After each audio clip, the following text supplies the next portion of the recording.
வணக்கம் நண்பர்களே. நேரம் சரியாக 10 மணி. இரவின் மடியில் நுழைந்திருக்கிறீர்கள். உங்களுக்கு டீ பிடிக்குமா, காஃபி பிடிக்குமா? ஆனால் எனக்கு காஃபி ரொம்ப பிடிக்குங்க.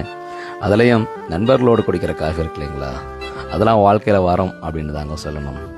ஏதோ ஒரு நாள் நைட்டு மனசில் ஏதோ சோகமும் பாரமும் என்னன்னே தெரியாமல் இருக்கும்போது ஃப்ரெண்டுக்கு ஃபோன் பண்ணி, மச்சான் காஃபி குடிக்க போகலாமானோன்னையும் ஏன் எதுக்குன்னு கேள்வி கேட்காம பைக் எடுத்துகிட்டு வந்துட்டு அப்படியே ஒரு 10 மணிக்கு மேலே அப்படியே மெதுவாக அமைதியான சாலையில், அந்த இருட்டில், பனிப்பெய்கிற இரவில், அங்கங்கே எரிகிற தெருவிளக்கு நடுவில் அப்படியே பொறுமையாக போயிட்டு ஒரு 10-11 கிலோமீட்டர் தூரமாக எங்களுக்கு சரியாக தெரியாது.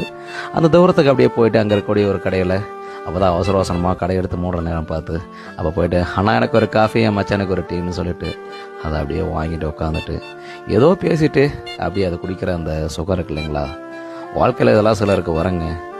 இது காஃபி குடிக்கணும் அப்படிங்கிறத விட என் ஃப்ரெண்டோட போகிறோம் அப்படிங்கிறதான் மிகப்பெரிய வரம் அப்படின்னு நான் நினைக்கிறேன். ஆமாங்க, அவசரத்துக்கு உங்களுக்கு ஏதாவது உதவி, ஒரு காஃபி குடிக்கிறதுக்காக ஒரு நண்பர்களை ஏதாவது சம்பாதிச்சு வச்சுக்கோங்க. அந்த நண்பர்கள் தாங்க வாழ்க்கையை அழகாக மாற்றுவாங்க. ஏன் எதுக்குன்னு கேள்வி கேட்காத நண்பர்கள் நிற்கும் நம்ம வாழ்க்கையில் நிறைய பேர் இருக்காங்க. இதை சொன்ன உடனே நிறைய பேர் கமெண்ட்ல வந்து பெண்கள் கேட்பாங்க, இது ஆண்களுக்கு சாத்தியம் பெண்களுக்கு சாத்தியம் இல்லைன்னு சொல்லுவாங்க. இதுக்கு என்ன பதில் சொல்கிறதுன்னு எனக்கு தெரில.